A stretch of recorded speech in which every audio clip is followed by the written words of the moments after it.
Hello दोस्तों, मैं अंकिता अवस्थी स्वागत करती हूँ आपका हमारे यूट्यूब चैनल बीइंग टीचर पर। तो आज के इस वीडियो में मैं आपको बताने वाली हूँ बीएड सेकेंड ईयर का जो पेपर नंबर 2 है, करिकुलम डेवलपमेंट एंड असेसमेंट, इनसे रिलेटेड जो भी हमारे मोस्ट इंपॉर्टेंट ऑब्जेक्टिव क्वेश्चंस हैं उनके बारे में इस वीडियो में डिस्कस किया है। आप लोग पूरा वीडियो जरूर से देखिएगा जिससे कि आपको कोई भी कन्फ्यूजन ना रहे किसी भी क्वेश्चन में। ओके, जो ये वीडियो है ये पार्ट 2 है। पहले मैंने आपको पार्ट 1 दे रखा है, आप हमारी प्लेलिस्ट से उसको भी देख सकते हैं और इसके आगे भी 2 पार्ट्स में आपको वीडियो दिए जाएंगे। ठीक है, जो इसकी पीडीएफ फाइल है वो हमारी टेलीग्राम के लिंक पे मिल जाएगी और जो लिंक है वो आपको हमारे डिस्क्रिप्शन बॉक्स में मिल जाएगी, वहां से ज्वाइन कर सकते हैं। आपके पास ज़्यादा टाइम नहीं है और जो भी टाइम है उसमें हम आपको पूरा सिलेबस कंप्लीट करवा देंगे, उसकी आप टेंशन मत लीजिएगा। जो हमारी मैराथन क्लासेस चलेंगी उसमें भी आपको बहुत सारे क्वेश्चंस ऐसे मिलेंगे जो हमारे एग्जाम में पूछे जाने के चांसेस होंगे। ठीक है, तो आप लोग कंटिन्यू हमारे चैनल पे बने रहिएगा। तो चलिए हम देरी ना करते हुए स्टार्ट करते हैं पहले क्वेश्चन से। पहला क्वेश्चन है, शिक्षण व अधिगम का संबंध का आधार है, मतलब what is the base of relationship between teaching and learning. पहला है व्यवहार परिवर्तन, दूसरा है अधिगम परिस्थितियां, तीसरा है शिक्षण उद्देश्य और चौथा है ये सभी। इसके लिए आपको पता होना चाहिए शिक्षण क्या होता है और अधिगम क्या होता है, मतलब टीचिंग और लर्निंग क्या होता है। तो जो टीचिंग है ये एक सोशल वर्क होता है जो हम दूसरों के हितों के लिए व्यवस्थित करते हैं, और जो अधिगम है मतलब लर्निंग, ये एक व्यक्तिगत क्रिया होती है जिसमें मात्र संबंधित व्यक्ति का हित निहित रहता है। तो इसके हिसाब से अगर देखा जाए तो इसका फर्स्ट सेकेंड थर्ड तीनों ही करेक्ट आंसर हैं, तो इसका आंसर नंबर हो जाएगा डी, ये सभी। दूसरा क्वेश्चन है, अधिगम परिस्थितियों का विकास किसने किया, मतलब लर्निंग कंडीशन जो है इनका डेवलपमेंट किसने किया। पहला है बीएम ब्लूम ने, दूसरा है रॉबर्ट गैने ने, तीसरा है रॉबर्ट ग्लेसर ने और चौथा है हर्बर्ट ने।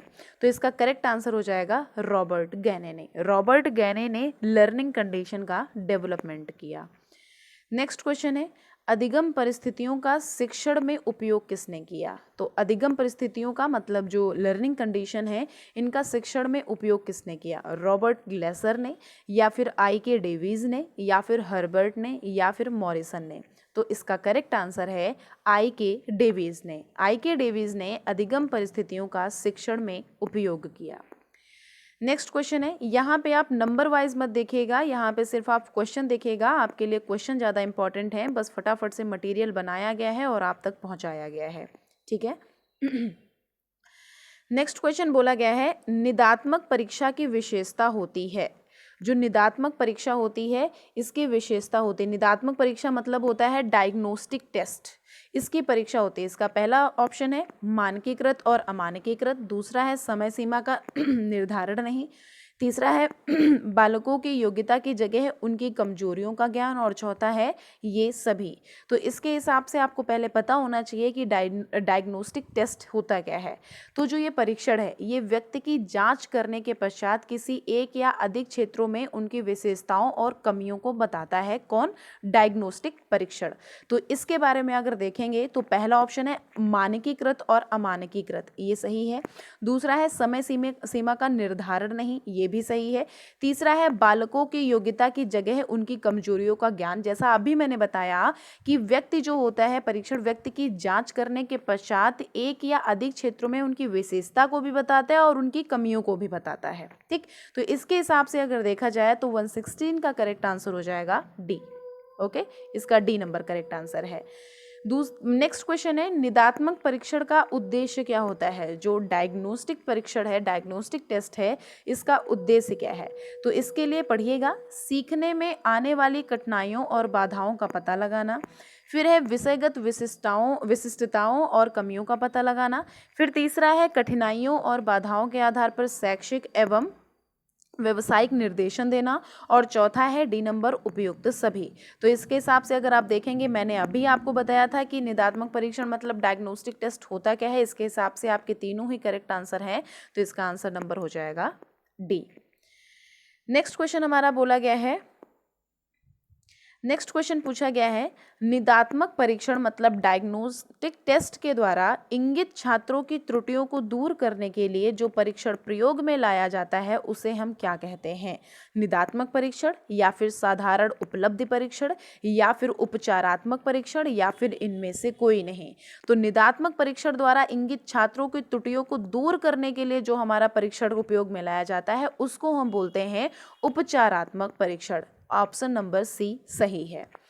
नेक्स्ट क्वेश्चन है, मूल्यांकन परीक्षा प्रश्नों का ऐसा समूह है जो किसी कौशल या योग्यता की जांच करने के लिए तैयार किया जाता है।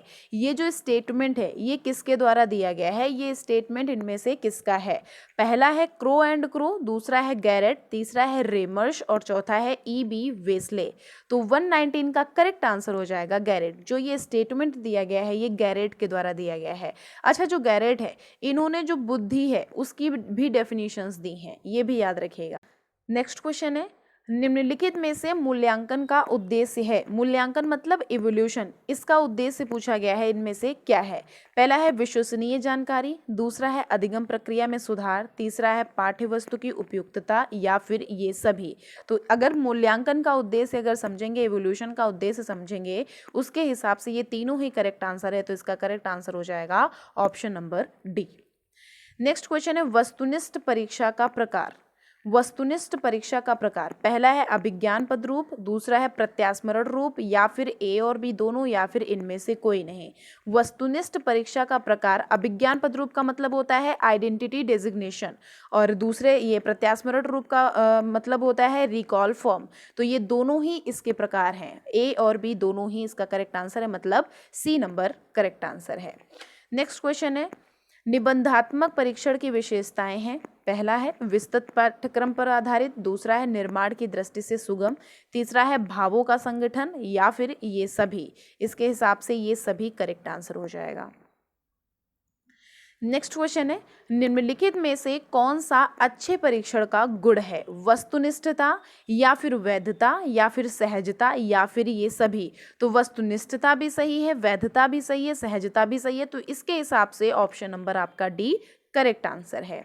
नेक्स्ट क्वेश्चन है, उपलब्धि परीक्षण के प्रकार होते हैं। उपलब्धि परीक्षण का मतलब होता है अचीवमेंट टेस्ट। इसके टाइप्स पूछे गए, कितने होते हैं? 2, 3, 4 या फिर 5। तो इसके टाइप्स होते हैं 2। पहला है प्रारंभिक या योगात्मक मूल्यांकन के लिए कक्षा में उपयोग किए जाने वाला परीक्षण, पहला। दूसरा है मानकीकृत परीक्षण जो मूल्यांकन सहित कई उद्देश्यों की पूर्ति करता है। तो उपलब्धि परीक्षण के 2 प्रकार हैं, याद रखेंगे। नेक्स्ट क्वेश्चन है, एक मिनट, हाँ जी।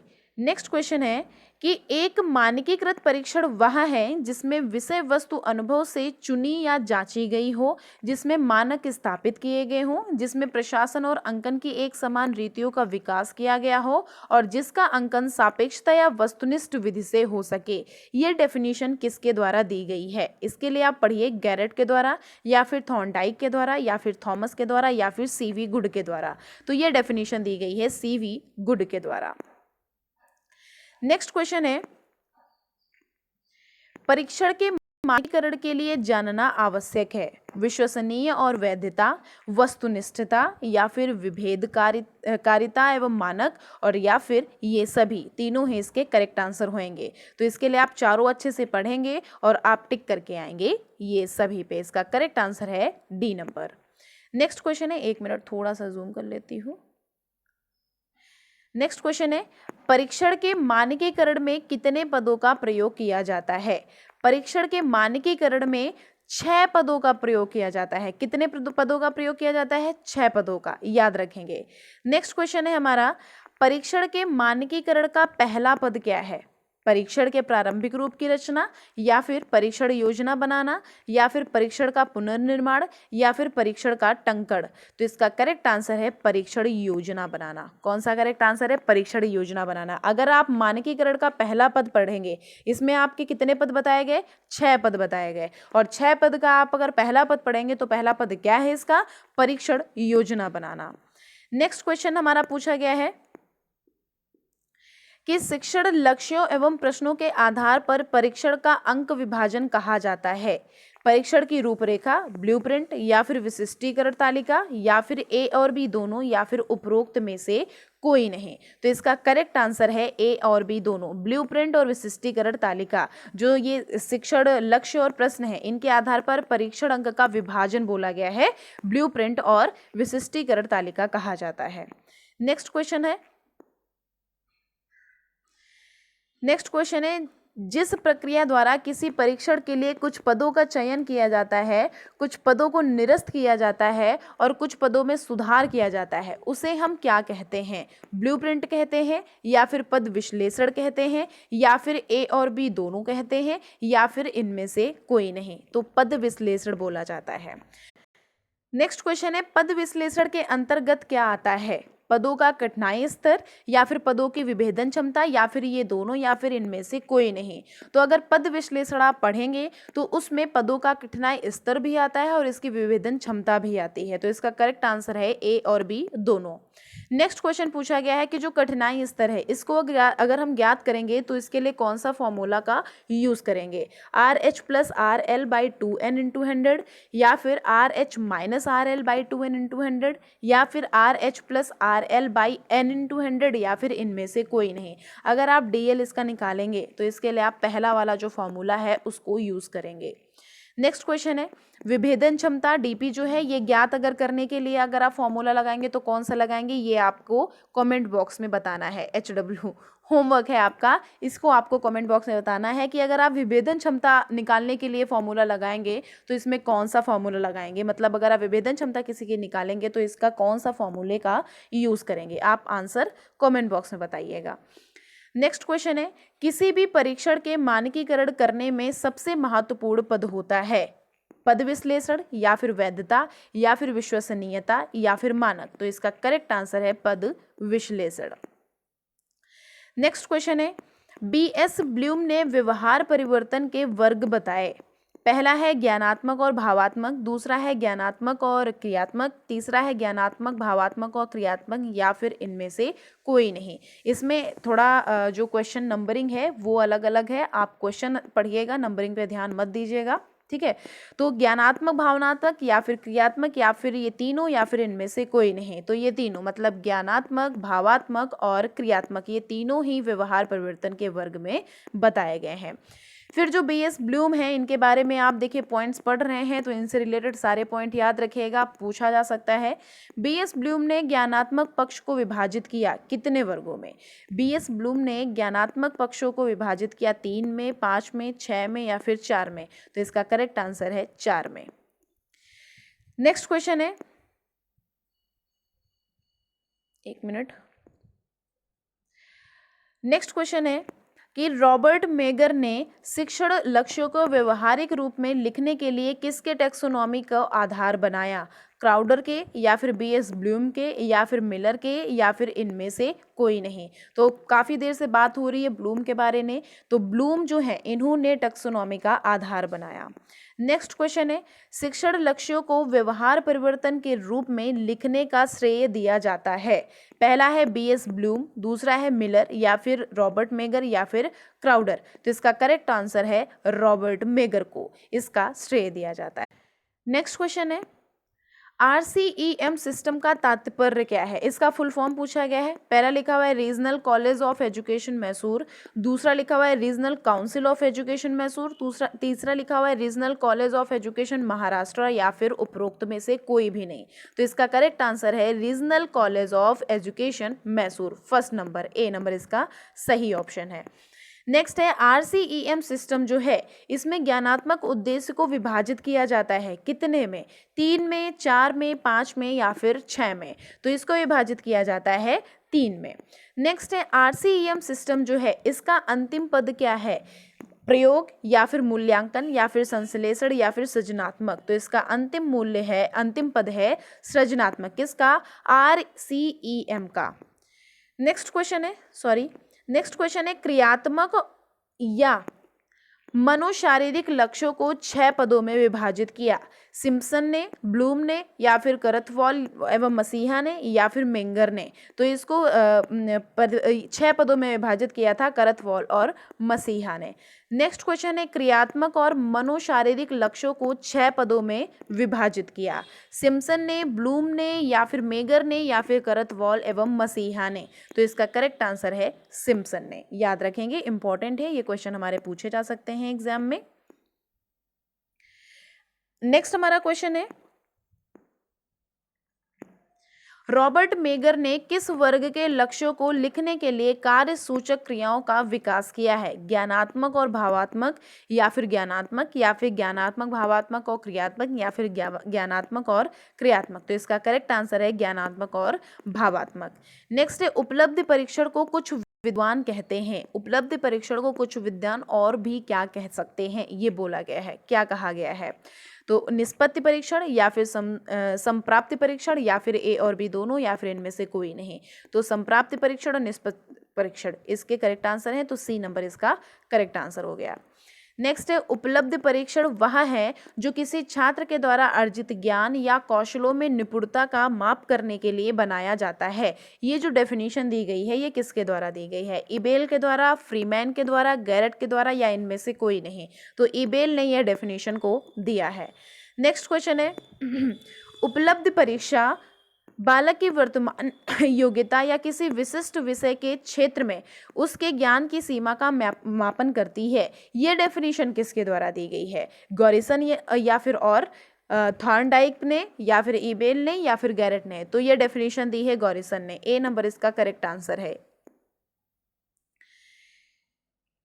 फिर इसमें क्वेश्चन गायब है। चलिए मैं आपको एक क्वेश्चन बता दूंगी, ये जो लिखा हुआ है, जिनके ऑप्शंस लिखे हुए हैं। अभी हम नेक्स्ट क्वेश्चन देखते हैं। 82 नंबर लिखा हुआ है, मानक छात्रों के किसी परिभाषित समूह के द्वारा परीक्षण पर प्राप्त निष्पादन स्तर है। ये परिभाषा किसके द्वारा दी गई है? देखिए, परिभाषाएं पूछी जा रही हैं, जैसा मैंने आपको बताया था, आपको डेफिनेशन याद रखनी है और किसके द्वारा दी गई है ये याद रखनी है, और कब दी गई है ये भी याद रखना है। तो इसका करेक्ट आंसर है रेमर्स, गेस और रूमेल ने ये डेफिनेशन दी है। नेक्स्ट क्वेश्चन है, अच्छे मानकों की विशेषता होती है नवीनता एवं सार्थकता, या फिर तुलनीयता, या फिर प्रतिनिधित्वता, या फिर ये सभी। तो इसका करेक्ट आंसर है ये सभी। नेक्स्ट क्वेश्चन है, किसी छात्र के द्वारा परीक्षण के विभिन्न उप परीक्षणों पर अर्जित अंकों की सापेक्षित मात्राओं का प्रदर्शन क्या कहा जाता है? प्रोफाइल, चित्र, चार्ट, या फिर इनमें से कोई नहीं। तो किसी छात्र के द्वारा अगर परीक्षण के विभिन्न उप परीक्षणों पर अर्जित अंक हैं, अगर उनकी सापेक्षिक मात्राओं का प्रदर्शन पूछा जाए, तो आप हमेशा प्रोफाइल पे टिक करके आइएगा, हमेशा प्रोफाइल पे टिक करके आइएगा। कहीं कहीं पे इसमें चित्र में भी दे दिया जाता है ऑप्शन का आंसर। नेक्स्ट क्वेश्चन है, किसी परीक्षण के वैध होने के लिए उसका विश्वसनीय होना आवश्यक है। असत्य है, सत्य है, या फिर दोनों में संबंध नहीं है, या फिर इनमें से कोई नहीं। तो किसी परीक्षण के वैध होने के लिए उसका ट्रस्टवर्दी होना बहुत ज़्यादा जरूरी है। इसके लिए ये करेक्ट आंसर हो जाएगा, मतलब बी नंबर इसका करेक्ट आंसर है। नेक्स्ट क्वेश्चन है, किसी परीक्षण के विश्वसनीय होने के लिए उसका वैध होना आवश्यक है। ये सही है या गलत है? असत्य है, सत्य है, या फिर दोनों में संबंध नहीं है, या फिर इनमें से कोई नहीं। मतलब जो परीक्षण है इसके विश्वसनीय होने के लिए उसका वैध होना आवश्यक है क्या? ये तो असत्य है। ए नंबर इसका करेक्ट आंसर है। नेक्स्ट क्वेश्चन 87 है कि मनोवैज्ञानिक परीक्षण नहीं है बुद्धि परीक्षण, या फिर व्यक्तित्व परीक्षण, या फिर अभिवृत्ति परीक्षण, या फिर उपलब्धि परीक्षण। तो इसका करेक्ट आंसर है उपलब्धि परीक्षण। उपलब्धि परीक्षण को बोलते हैं अचीवमेंट टेस्ट। नेक्स्ट क्वेश्चन है, परीक्षा कक्ष में दो परीक्षार्थियों के बीच की दूरी कम से कम कितनी होनी चाहिए? 50 सेंटीमीटर, 60 सेंटीमीटर, 100 सेंटीमीटर, या उपरोक्त कोई भी नहीं। तो 50 सेंटीमीटर उनके बीच की दूरी लगभग होनी जरूर से चाहिए। नेक्स्ट क्वेश्चन है, नकल संज्ञेय अपराध है किसने घोषित किया है? ये मुदालियर आयोग ने, या फिर विश्वविद्यालय आयोग ने, या फिर बीजेपी की उत्तर प्रदेश सरकार ने, या फिर उपरोक्त में से कोई नहीं। देखिए, मुदालियर आयोग जो है ये भी इंपॉर्टेंट है, विश्वविद्यालय आयोग ये भी इंपॉर्टेंट है, आप इसके बारे में भी पढ़ लीजिएगा। ये तीनों आप पढ़ लीजिएगा, इनसे रिलेटेड क्वेश्चन पूछा सकता है। सबसे इंपॉर्टेंट क्या है? मुदालियर आयोग। ठीक है, तो नकल संज्ञेय अपराध पूछा गया है। नकल संज्ञेय अपराध के बारे में पूछा गया है, किसने घोषित किया है? ये किसी ने भी इसमें से घोषित नहीं किया, तो इसका करेक्ट नंबर क्या हो जाएगा? डी। नेक्स्ट क्वेश्चन है, नेक्स्ट क्वेश्चन है, बहुविकल्पीय प्रश्नों के उत्तरों का सही अंकन करने के लिए निम्न सूत्र का प्रयोग किया जाता है। पहला है S is equal to R minus W बटे एन माइनस वन। दूसरा है S is equal to R minus W minus one by N. फिर लिखा हुआ है S is equal to R minus W बटे वन माइनस एन, और इनमें से कोई नहीं। तो इसका करेक्ट आंसर है S is equal to R minus W by N minus one. ठीक है, बहुविकल्पी प्रश्नों में उत्तर का सही अंक करने के लिए निम्नलिखित सूत्र का प्रयोग किया जाता है। किसका? S is equal to R minus W बटे एन माइनस वन का।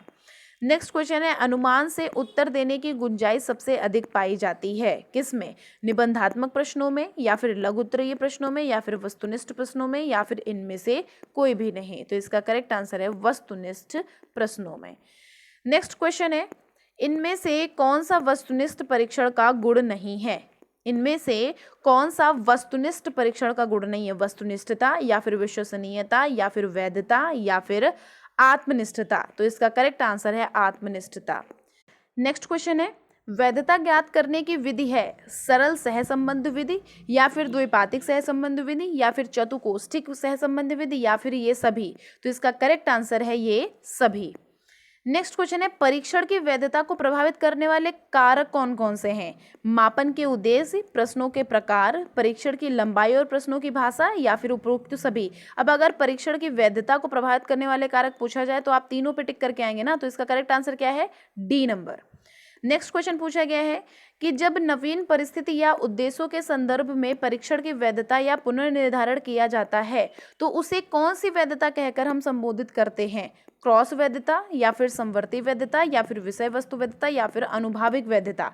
तो इसको करेक्ट आंसर में लिखेंगे क्रॉस वैधता। ठीक है, क्रॉस वैधता कह के हम संबोधित करते हैं। नेक्स्ट क्वेश्चन है, परीक्षण की वैधता बढ़ाई जा सकती है मापीय गुणों, उद्देश्यों अथवा लक्ष्यों को निश्चित एवं संस्पष्ट करके, प्रश्नों की भाषा सरल और एकार्थी करके, या फिर परीक्षण की लंबाई आवश्यकता अनुसार करके, या फिर उपयुक्त सभी।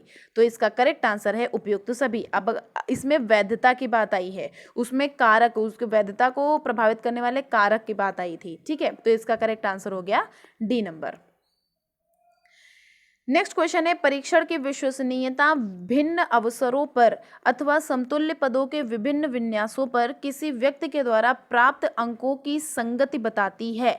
ये जो परिभाषा दी गई है ये किसके द्वारा दी गई है? ये स्टेटमेंट किसके द्वारा कहा गया है? जॉर्डन के द्वारा, या फिर स्टोडाला के द्वारा, स्टोडाला और स्टोडल के द्वारा, या फिर एनेस्टेसी के द्वारा, या फिर इनमें से कोई नहीं। तो इसका करेक्ट आंसर है एनेस्टेसी के द्वारा। नेक्स्ट क्वेश्चन है, परीक्षण की विश्वसनीयता ज्ञात करने की विधि क्या है? परीक्षण, पुनर्परीक्षण विधि, या फिर अर्धविच्छेदन विधि, या फिर तर्कयुक्त समानता विधि, या फिर ये सभी। तो ये सभी जो हैं इसको ज्ञात करने की विधियां हैं। नेक्स्ट क्वेश्चन है कि स्पीयरमैन ब्राउन प्रोफेसी ने संपूर्ण की परीक्षण की विश्वसनीयता ज्ञात करने के लिए क्या सूत्र दिया है? R1 by one plus R1, या फिर 2R1 by one plus R1, या फिर R1 by one plus 2R1, या फिर 2R1 by one plus 2R1। तो इसका करेक्ट आंसर है 2R1 by one plus R1। ठीक है, नेक्स्ट क्वेश्चन हमारा पूछा गया है, परीक्षण की विश्वसनीयता को प्रभावित करने वाले कारक। देखिए, जैसा ऊपर अभी मैंने बताया था उसी हिसाब से ये भी क्वेश्चन पूछा गया है, विश्वसनीयता को प्रभावित करने वाले कारक कौन से होंगे? परीक्षण की लंबाई और विभेदन क्षमता, या फिर संजीयता, या फिर परीक्षण की वस्तुनिष्ठता और योग्यता प्रसार, या फिर ये सभी। तो अगर हम विश्वसनीयता की बात करेंगे परीक्षण की टेस्ट की, तो उसको प्रभावित करने वाले कारक ये तीनों ही हैं। तो इसका करेक्ट आंसर हो जाएगा डी नंबर। नेक्स्ट क्वेश्चन है, निकष या मानक संदर्भित परीक्षण को कहा जाता है पाठ्यवस्तु संदर्भित परीक्षण, या फिर योग्यात्मक संदर्भित परीक्षण, या फिर लक्ष्य संदर्भित परीक्षण, या फिर ये सभी। तो इसका करेक्ट आंसर है ये सभी। डी नंबर इसका करेक्ट आंसर है। नेक्स्ट क्वेश्चन है, निबंधात्मक परीक्षण को कहा जाता है प्राचीन प्रणाली परीक्षण, या फिर परंपरागत परीक्षण, या फिर व्यक्तिनिष्ठ परीक्षण, या फिर ये सभी। तो निबंधात्मक परीक्षण को ये सभी 1, 2, 3 ये तीनों ही बोला जाता है। ये सभी इसका करेक्ट आंसर है डी नंबर।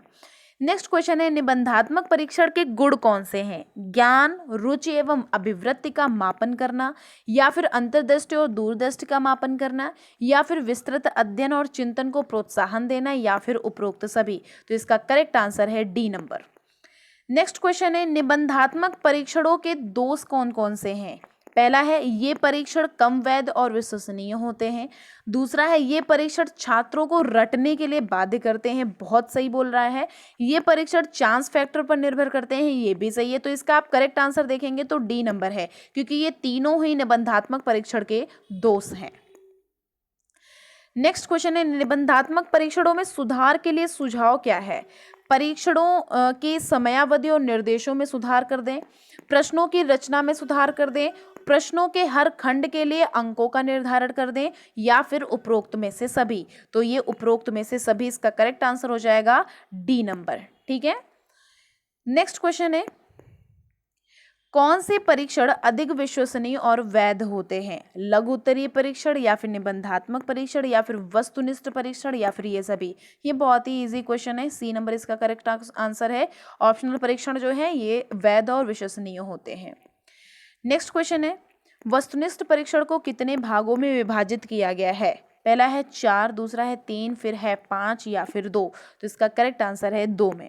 जो वस्तुनिष्ठ परीक्षण है इसको 2 भागों में विभाजित किया गया है।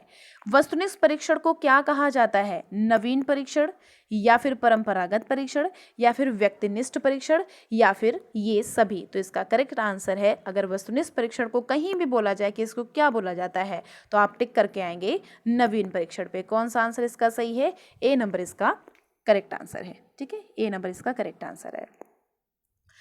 नेक्स्ट क्वेश्चन है, वस्तुनिष्ठ परीक्षण की विशेषता होती है वैधता और विश्वसनीयता, या फिर वस्तुनिष्ठता, या फिर विभेदकता और व्यापकता, या फिर ये सभी? तो इसका करेक्ट आंसर है ये सभी।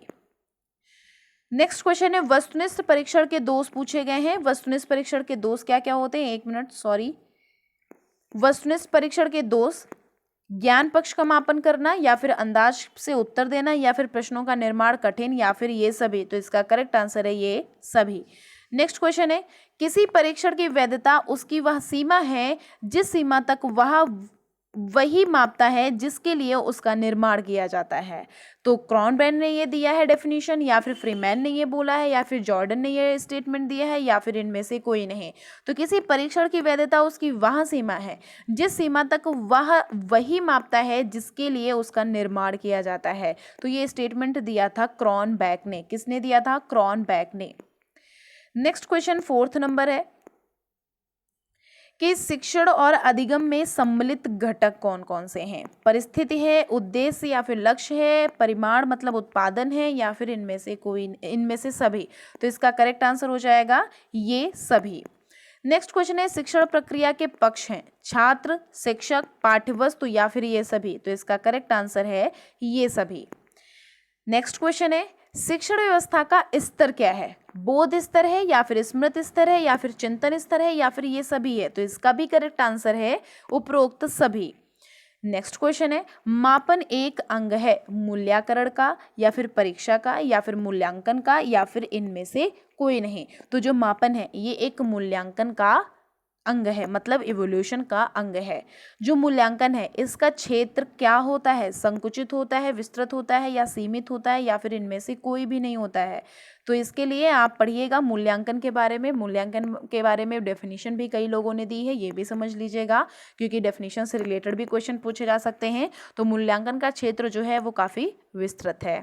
अधिक शुद्ध मापन का पैमाना है शाब्दिक या नामित, या फिर क्रमित, या फिर अंतरित, या फिर आनुपातिक? तो इसका करेक्ट आंसर है आनुपातिक। किसका? अधिक शुद्ध मापन का पैमाना के बारे में पूछा गया है। नेक्स्ट क्वेश्चन है, मापन के कितने तत्व या अंग होते हैं?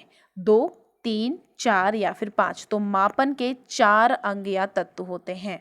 नेक्स्ट क्वेश्चन है, मापन चर के प्रकार निम्न होते हैं। मापन चर पूछा गया है गुणात्मक, मात्रात्मक, ए और बी दोनों, या फिर इनमें से कोई नहीं? तो इसका करेक्ट आंसर है सी नंबर, ए और बी दोनों। नेक्स्ट क्वेश्चन है, सतत चर और असतत चर प्रकार होते हैं गुणात्मक चर के, मात्रात्मक चर के, या फिर ए और बी दोनों के, या फिर इनमें से कोई नहीं? तो ये जो सतत चर और असतत चर हैं ये टाइप्स होते हैं मात्रात्मक चर के। ओके। नेक्स्ट क्वेश्चन है, सतत चर का उदाहरण एग्जाम्पल पूछा गया है। व्यक्ति की लंबाई, छात्रों की संख्या, व्यक्ति का भार या फिर ए और सी दोनों है। तो व्यक्ति की लंबाई और व्यक्ति का भार ये करेक्ट आंसर है। तो ए और सी दोनों मतलब डी नंबर इसका सही आंसर है। नेक्स्ट क्वेश्चन है असतत चर का उदाहरण पूछा गया है। क्रिकेट टीम के खिलाड़ियों की संख्या, किसी विद्यालय के अध्यापकों की संख्या, परिवार के सदस्यों की संख्या। देखिए सबके संख्या पे ये डिपेंड करा है। तो ये जो असतत है वो संख्या पे डिपेंड है, इसलिए इसको करेक्ट आंसर में रखेंगे डी। ठीक है, क्रिकेट टीम में भी खिलाड़ियों की संख्या पे डिपेंड है, अध्यापकों की संख्या में विद्यालय में, और परिवार के सदस्यों की संख्या। ठीक है, तो इसका करेक्ट आंसर है डी नंबर। नेक्स्ट क्वेश्चन है मात्रात्मक मापन जो है इसका बेस पूछा गया है। आधार क्या होता है? मानदंड, इकाई दंड, ए और बी दोनों या फिर इनमें से कोई भी नहीं। तो इकाई दंड जो है इसका आधार होता है। नेक्स्ट क्वेश्चन है स्टीवेंस ने मापन के कितने स्तर बताए हैं? 2, 3, 4 या फिर 5। तो इसका करेक्ट आंसर है 4। नेक्स्ट क्वेश्चन है 50 नंबर क्वेश्चन है। यहाँ पे थोड़ा सा कम दिख रहा होगा, मैं बोल रही हूँ, आप उसको सुन लीजिएगा। ठीक है, जो संचयी आलेख पत्र है ये निम्न प्रकार के होते हैं। एक पत्र लेखा या पैकेट या परत या फिर संकलित परत या फिर ये सभी। तो इसका करेक्ट आंसर है ये सभी। नेक्स्ट क्वेश्चन हमारा पूछा गया है, एक मिनट, हाँ जी, नेक्स्ट क्वेश्चन हमारा पूछा गया है कि किसी विद्यार्थी के जीवन की महत्वपूर्ण घटना की रिपोर्ट ही आकस्मिक निरीक्षण अभिलेखा है। ये जो परिभाषा दी गई है ये किसके द्वारा दी गई है? रथ के द्वारा या रैथस लुइस के द्वारा या फिर स्टॉक के द्वारा या फिर ब्राउन एवं मार्टिन के द्वारा। तो किसी विद्यार्थी के जीवन की महत्वपूर्ण घटना की रिपोर्ट ही आकस्मिक निरीक्षण अभिलेखा है, ये करेक्ट आंसर हो जाएगा रैथस लुइस के द्वारा। ये जो हमारा स्टेटमेंट दिया गया है ये रैथस लुइस के द्वारा दिया गया है। नेक्स्ट क्वेश्चन है प्रश्नावली को कहा जाता है अवलोकन का लिखित रूप या फिर रेटिंग स्केल का लिखित रूप या फिर साक्षात्कार का लिखित रूप या फिर इनमें से कोई नहीं। तो इसका करेक्ट आंसर है साक्षात्कार का लिखित रूप। नेक्स्ट क्वेश्चन है प्रक्षेपण विधि है। प्रक्षेपण विधि क्या है? टैट मतलब TAT, सी टैट कैट CAT या फिर रोशा स्याही धब्बा परीक्षण या फिर ये सभी। तो इसका करेक्ट आंसर है ये सभी, डी नंबर। नेक्स्ट क्वेश्चन है शैक्षिक मापन और मूल्यांकन के उपकरणों की विशेषताएं क्या होती हैं? वैधता और विश्वसनीयता, वस्तुनिष्ठता, विभेदकता या मानकता या फिर ये सभी। तो इसका करेक्ट आंसर है ये सभी। शैक्षिक मूल्यांकन और मापन के बारे में बात करी गई है। नेक्स्ट क्वेश्चन है शैक्षिक परीक्षण का तात्पर्य होता है मानसिक योग्यताओं का मापन, शैक्षिक योग्यताओं का मापन, मानसिक और शैक्षिक योग्यताओं का मापन या फिर इनमें से कोई भी नहीं। तो इसका करेक्ट आंसर है ये दोनों, मानसिक और शैक्षिक योग्यताओं का मापन जो है ये शैक्षिक परीक्षण का तात्पर्य है। मनोवैज्ञानिक परीक्षण का उदाहरण पूछा गया है, इसमें से क्या है? बुद्धि परीक्षण, अभिक्षमता परीक्षण या फिर व्यक्तित्व परीक्षण या फिर ये सभी। तो इसका करेक्ट आंसर है ये सभी मनोवैज्ञानिक परीक्षण के उदाहरण हैं। नेक्स्ट क्वेश्चन है शैक्षिक परीक्षण के अंतर्गत क्या आता है? उपलब्धि परीक्षण, निदात्मक परीक्षण, ए और बी दोनों या फिर इनमें से कोई नहीं। तो इसका करेक्ट आंसर है ए और बी दोनों। उपलब्धि परीक्षण और निदात्मक परीक्षण शैक्षिक परीक्षण के अंतर्गत आते हैं। परीक्षण की प्रकृति के आधार पर वर्गीकरण किया गया है। मौखिक परीक्षण, लिखित परीक्षण, मौखिक परीक्षण, प्रायोगिक परीक्षण, लिखित परीक्षण, प्रायोगिक परीक्षण या फिर मौखिक परीक्षण, लिखित परीक्षण और प्रायोगिक परीक्षण। तो इसका करेक्ट आंसर हो जाएगा डी नंबर, मौखिक परीक्षण, लिखित परीक्षण और प्रायोगिक परीक्षण। नेक्स्ट क्वेश्चन है किसी समूह में किसी छात्र की किसी विषय में योग्यता की दृष्टि से सापेक्षित स्थिति क्या है और इसके मापन की परीक्षण किसके द्वारा करी जाती है? मानक संदर्भित परीक्षण, मानदंड या निष्कर्ष संदर्भित परीक्षण, ए और बी दोनों या फिर इनमें से कोई नहीं। तो इसका करेक्ट आंसर है मानक संदर्भित परीक्षण, ए नंबर इसका करेक्ट आंसर है। नेक्स्ट क्वेश्चन है किसी समूह में किसी छात्र की किसी विषय में योग्यता की दृष्टि से वास्तविक स्थिति क्या है और इसका मानक परीक्षण द्वारा किया जाता है? मानदंड या निकट संदर्भित, मानक संदर्भित परीक्षण, ए और बी दोनों या फिर इनमें से कोई नहीं। तो मानदंड या निकट संदर्भित परीक्षण। नेक्स्ट क्वेश्चन है मानक संदर्भित परीक्षण की विशेषता क्या है?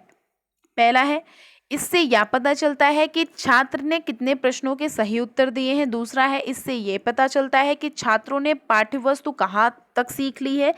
तीसरा है, मानक परीक्षण के अंकों से विद्यार्थी द्वारा पाठ्यवस्तु को सीखने के बारे में पता चलता है, या फिर उपरोक्त सभी। तो ये इसके तीनों ही करेक्ट आंसर हो जाएंगे। तो मतलब इसका करेक्ट आंसर है डी नंबर। नेक्स्ट क्वेश्चन है, प्रश्नावली प्रश्नों का वह प्रतिद्वंद रूप है जिन्हें उस जनसंख्या के अंश को दिया जाता है जिससे सूचना प्राप्त करनी होती है। ये जो परिभाषा दी है, ये परिभाषा किसके द्वारा दी गई है? बार, डेविस और जॉनसन के द्वारा, या पीवी यंग के द्वारा, या फिर गुड एंड हैट के द्वारा, या फिर जॉन डब्ल्यू वेस्ट के द्वारा। तो इसका करेक्ट आंसर है बार, डेविस और जॉनसन के द्वारा। नेक्स्ट क्वेश्चन है, साक्षात्कार एक उद्देश्यपूर्ण वार्तालाप है। ये परिभाषा किसके द्वारा दी गई है? गुड तथा हैट के द्वारा, जॉन जी डार्ले के द्वारा, पीवी यंग के द्वारा, या फिर इनमें से कोई नहीं। तो ये जो डेफिनेशन दी गई है, ये दी गई है जॉन जी डार्ले के द्वारा। बी नंबर इसका करेक्ट आंसर है। फिर इस साक्षात्कार को अंग्रेजी में इंटरव्यू कहते हैं, जो इंटर तथा व्यू से मिलकर बना है। इसका तात्पर्य क्या है? प्रवेश तथा देखना, अंदर या फिर अवलोकन, आंतरिक तथा अवलोकन, या फिर इनमें से कोई नहीं। तो इसका करेक्ट आंसर है आंतरिक तथा अवलोकन। साक्षात्कार का शाब्दिक अर्थ पूछा गया है। आंतरिक अवलोकन, अंदर देखना, ए और बी दोनों, या फिर इनमें से कोई नहीं। साक्षात्कार का शाब्दिक अर्थ होता है आंतरिक अवलोकन। मोस्ट इंपॉर्टेंट है और बहुत इजी क्वेश्चन है। नेक्स्ट है, किसी उद्देश्य से किया गया गंभीर वार्तालाप ही साक्षात्कार है। ये परिभाषा किसके द्वारा दी गई है? जॉन जी डार्ले, या फिर वीपी यंग, या फिर गुड या हैट, इनमें से कोई नहीं। तो इसका करेक्ट आंसर है गुड और हैट ने ये डेफिनेशन दी थी कि किसी उद्देश्य से किया गया गंभीर वार्तालाप ही साक्षात्कार है। नेक्स्ट क्वेश्चन है, साक्षात्कार के मुख्य प्रकार होते हैं कितने? 2, 3, 4 या फिर 5। तो इसका करेक्ट आंसर है साक्षात्कार के 3 प्रकार होते हैं। अवलोकन के 2 प्रकार हैं, सहभागिता अवलोकन या असहभागिता अवलोकन, नियंत्रित अवलोकन या फिर अनियंत्रित अवलोकन, प्रत्यक्ष अवलोकन या फिर अप्रत्यक्ष अवलोकन, उपरोक्त में से कोई नहीं। तो इसका करेक्ट आंसर है प्रत्यक्ष और अप्रत्यक्ष अवलोकन, मतलब सी नंबर इसका करेक्ट आंसर है। नेक्स्ट क्वेश्चन है, आत्मनिष्ठ विधि मानी जाती है साक्षात्कार, अवलोकन, व्यक्ति अध्ययन विधि, या फिर ये सभी। तो ये सभी आत्मनिष्ठ विधि मानी जाती हैं। नेक्स्ट क्वेश्चन है कि व्यक्ति अध्ययन किसी व्यक्ति का उसके उत्तम समायोजन के लिए क्या विस्तृत अध्ययन है। ये परिभाषा किसने दी है? ट्रेक्सलर ने, या फिर बीसेंस और बीसेंस ने, या फिर क्रो एंड क्रो ने, या फिर इनमें से कोई भी नहीं। तो ये दी है ट्रेक्सलर ने। नेक्स्ट क्वेश्चन, बीसेंस और क्रो एंड क्रो की भी डेफिनेशन याद करिएगा, इन्होंने कौन सी डेफिनेशंस दी हैं। निर्धारण मापनी के प्रकार कौन से हैं? चेकलिस्ट विधि, बलात् विकल्प मापनी, आंकिक मापनी, या फिर ये सभी। तो इसका करेक्ट आंसर है ये सभी। नेक्स्ट क्वेश्चन है, सबसे कम परिमार्जित स्तर का मापन है शाब्दिक या नामित स्तर, क्रमित स्तर, अंतरित स्तर, या फिर आनुपातिक स्तर। तो सबसे कम परिमार्जित स्तर का मापन है शाब्दिक या नामित स्तर। ए नंबर आंसर इसका सही है। नेक्स्ट क्वेश्चन है, लिंग के आधार पर छात्रों को लड़के और लड़कियों में विभाजित करना किस स्तर का मापन होता है? शाब्दिक या नामित स्तर, क्रमित स्तर, अंतरित स्तर, या फिर आनुपातिक स्तर। इसका भी करेक्ट आंसर ए नंबर है, शाब्दिक और नामित स्तर। नेक्स्ट क्वेश्चन है, छात्रों को उनकी बुद्धि की मात्रा के आधार पर उच्च बुद्धि, मध्यम बुद्धि और निम्न बुद्धि कहना किस स्तर का मापन होता है? ये होता है क्रमित स्तर का मापन। इंपॉर्टेंट है ये क्वेश्चन, याद रखेंगे आप। अभी आगे मैं आपसे क्वेश्चन भी पूछूंगी, उसका आंसर आपको देना होगा। नेक्स्ट क्वेश्चन है, भौतिक गुणों का मापन के किस स्तर से संबंधित होता है? शाब्दिक से, क्रमित से, अंतरित से, या आनुपातिक से? तो ये स्तर जो होता है रिलेटेड होता है ये आनुपातिक स्तर से। ओके। नेक्स्ट क्वेश्चन है, निरपेक्ष मापन वह मापन है जिसमें स्थित स्तंभ हैं, परम शून्य की स्थित, ऋणात्मक स्थित, धनात्मक स्थित, या फिर ये सभी। तो इसका करेक्ट आंसर है ये सभी। नेक्स्ट क्वेश्चन है, सामान्यीकृत मापन वह मापन है जिसमें प्राप्तांक होते हैं एक दूसरे के स्वतंत्र या परम शून्य की संभावना, या फिर ए और बी दोनों, या फिर इनमें से कोई भी नहीं। तो एक दूसरे के स्वतंत्र और परम शून्य की संभावना, ये दोनों करेक्ट आंसर है, इसलिए इसका करेक्ट आंसर हो जाएगा सी नंबर। नेक्स्ट क्वेश्चन है कि मापन के जिस उपकरण या विधि में व्यक्ति या छात्र को बाह्य चयन करना होता है उसे इंसेंटिव मापन की संज्ञा किस शिक्षावाद ने दी है। तो ये कैटल ने दी है, या बिने ने दी है, या फिर कैम्पबेल ने दी है, या फिर डेविस ने दी है। तो ये दी है कैटल ने, याद रखेंगे, इंपॉर्टेंट है। जो भी डेफिनेशन होती है उनके जो जिसने दी होती है ये याद रखना इंपॉर्टेंट है।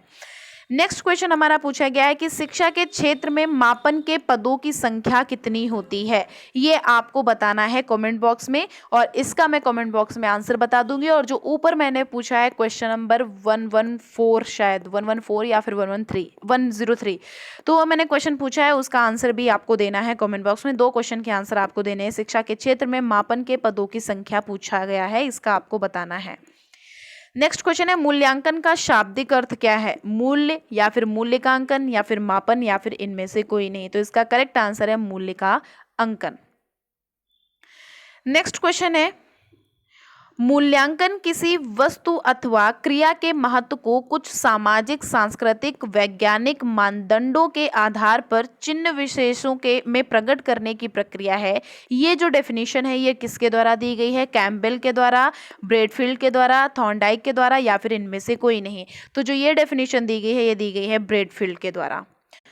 नेक्स्ट क्वेश्चन है, नियमों के अनुसार, एक मिनट, हाँ, नियमों के अनुसार वस्तुओं और घटनाओं को प्रतीकों में व्यक्त करना मापन है। ये कथन किसके द्वारा दिया गया है। थॉर्नडाइक, कैम्पबेल, या फिर ब्रैडफील्ड। तो ये जो कथन दिया गया है ये दिया गया है कैम्पबेल के द्वारा, याद रखेंगे, ये भी इंपॉर्टेंट है। ये जो भी डेफिनेशन होती है और जिनके द्वारा दी जाती है इनको याद रखना बहुत इंपॉर्टेंट है। ये क्वेश्चन जरूर पूछे जाते हैं एग्जाम में, ठीक है। तो ये तो ऑप्शनल हमारे इस तरह के हो गए। अब कुछ हैंड रिटन नोट्स हैं जो मुझे मिले हैं, तो मैं सोच रही हूँ जो भी मुझे मिल रहा है इंपॉर्टेंट वो मैं आप तक बस पहुंचाने की कोशिश कर रही हूँ कि कैसे भी बस आपका एग्जाम अच्छा हो जाए। जब भी एग्जाम हो तो आप फटाफट से कमेंट बॉक्स में कमेंट करिएगा कि आपका एग्जाम कैसा हुआ है, कौन सा क्वेश्चन पूछा गया है, कौन सा हमारे लेक्चर से आया है, और आपको हेल्प मिली है हमारे वीडियो से या नहीं मिली है। और आपको जो भी पेपर्स हैं सारे पेपर्स आपका कंप्लीट होएगा, आपको सारा सिलेबस कंप्लीट कराया जाएगा। आप बिल्कुल टेंशन मत लीजिए। जो भी अभी वीडियोस आपको प्रोवाइड कराए जा रहे हैं उनको अच्छे से रिवाइज करिए। ये ज़्यादा आपके लिए इंपॉर्टेंट है कि जो चीज़ अभी आप पढ़ रहे हैं उनको अच्छे से क्लियर रखिए माइंड में, ठीक है। तो इसमें लिखा हुआ है, किसके अनुसार पाठ्यक्रम स्कूल में निर्देशन के कार्य के लिए एक निश्चित क्रम में व्यवस्थित किए गए विषयों के समूह अथवा अध्ययन की विषय वस्तु के रूप में जाना जाता है। तो ये किसके अनुसार दिया गया है, डॉक्टर सफाया के अनुसार। नेक्स्ट क्वेश्चन है, किसके अनुसार पाठ्यक्रम को मानव जाति के संपूर्ण ज्ञान तथा अनुभव का सार समझना चाहिए। पाठ्यक्रम को मानव जाति के संपूर्ण ज्ञान तथा अनुभव का सार समझना चाहिए, ये फ्रोवेल ने बोला है। फ्रोवेल के अनुसार ये डेफिनेशन दी गई है। नेक्स्ट है, पाठ्यक्रम में वे समस्त अनुभव निहित हैं जिनको विद्यालय के द्वारा शिक्षा के उद्देश्यों की प्राप्ति के लिए उपयोग किया जाता है। ये मुनरो के अनुसार दिया गया है स्टेटमेंट। नेक्स्ट क्वेश्चन है कि पाठ्यक्रम में वे सभी क्रियाएं आती हैं जो स्कूल में विद्यार्थी को दी जाती हैं। ये हेनरी के द्वारा स्टेटमेंट दिया गया है। नेक्स्ट क्वेश्चन है, किसके अनुसार पाठ्यक्रम पाठ्यवस्तु का सुव्यवस्थित रूप है जो बालकों की आवश्यकताओं की पूर्ति हेतु तैयार किया जाता है। बेंट और क्रोनेबर्ग के अनुसार ये स्टेटमेंट दिया गया है। नेक्स्ट क्वेश्चन है कि पाठ्यक्रम का अर्थ केवल उन विषयों से नहीं है जो विद्यालयों में परंपरागत रूप से पढ़ाए जाते हैं। ये किसके द्वारा दिया गया है, किस आयोग के द्वारा दिया गया है, माध्यमिक शिक्षा आयोग के द्वारा इसको दिया गया है स्टेटमेंट। नेक्स्ट क्वेश्चन है, दर्शन एक ऐसा विज्ञान है जो परम तत्व के यथार्थ स्वरूप की जांच करता है। ये किसका कथन है, ये अरस्तु ने स्टेटमेंट दिया था। नेक्स्ट क्वेश्चन है, दर्शन ज्ञान का विज्ञान है। ये किसका कथन है, ये फिक्टे का कथन है। किसका है स्टेटमेंट, फिक्टे का। नेक्स्ट है, शिक्षा एक सामाजिक प्रक्रिया है ये किसका कथन है, ये किसका कथन है, ये दिया गया है ओटावे के द्वारा। किसके द्वारा, ओटावे के द्वारा। नेक्स्ट क्वेश्चन है, शिक्षा को कहा जाता है, शिक्षा को मनुष्य का तीसरा नेत्र कहा जाता है। शिक्षित व्यक्ति अशिक्षित व्यक्तियों से उतने ही श्रेष्ठ होते हैं जितने जीवित मृतकों से। ये अरस्तू ने स्टेटमेंट दिया था। बालक को सर्वप्रथम शिक्षा किसके द्वारा दी जाती है? माता पिता के द्वारा। शिक्षा के औपचारिक माध्यम के अंतर्गत कौन आता है? शिक्षक और विद्यालय। पाठ्यक्रम शब्द किस भाषा का हिंदी रूपांतरण है? क्यूरिकुलम का। क्यूरिकुलम शब्द किस भाषा का अर्थ है? आंग्ल भाषा का। क्यूरिकुलम शब्द लैटिन भाषा के किस शब्द से लिया गया है? क्यूरेरे। किससे लिया गया है? क्यूरेरे। जो क्यूरेरे है इस शब्द का मीन क्या है? इस शब्द का मीन है दौड़ का मैदान। नेक्स्ट है संकुचित अर्थों में पाठ्यक्रम को माना जाता है कुछ विषयों की सूची। नेक्स्ट है पाठ्य वस्तु का पर्यायवाची माना जाता है पाठ्यक्रम। नेक्स्ट है पाठ्यक्रम शिक्षक के हाथ में एक साधन है जिससे अपने शिक्षार्थी को अपने उद्देश्य के अनुसार अपने विद्यालय में ढाला जा सके। तो ये स्टेटमेंट किसके द्वारा दिया गया है? तो जो ये स्टेटमेंट है ये दिया गया है कनिंघम के द्वारा। किसके द्वारा? कनिंघम के द्वारा। तो ये रहे आपके सारे ही इंपॉर्टेंट ऑब्जेक्टिव क्वेश्चंस। किसी चीज़ में भी कंफ्यूजन है आप कमेंट बॉक्स में कमेंट करिएगा। जो क्वेश्चन मैंने आपसे पूछा है उसका आप कमेंट करिएगा, उसका आंसर कमेंट में बताइएगा। और मैंने 2 क्वेश्चन पूछे हैं उनके अच्छे से आप आंसर पढ़िएगा और मैं थोड़ा एक्सप्लेनेशन के साथ भी पढ़िएगा जिससे कि और भी चीज़ें आपको पता चल जाए। जो भी सिलेबस है टाइम के पहले ही आपका पूरा कंप्लीट करवा दिया जाएगा। आपके एमसीक्यूज आपके बता दिए जाएंगे। पक्का ही इन सारे एमसीक्यू से एग्जाम में फंसने के चांसेस हैं। तो आप अच्छे से पढ़िए। और जो सिलेबस है मैंने आपको बोला था कि आप सिलेबस को भी आएगा, क्योंकि सिलेबस आपको अगर पता होगा तो ये भी पता होगा कि किस टॉपिक से क्वेश्चन ज़्यादा पूछे जाने के चांसेस हैं। ठीक, जो पीडीएफ है वो हमारी मिल जाएगी टेलीग्राम की जो लिंक दी गई है।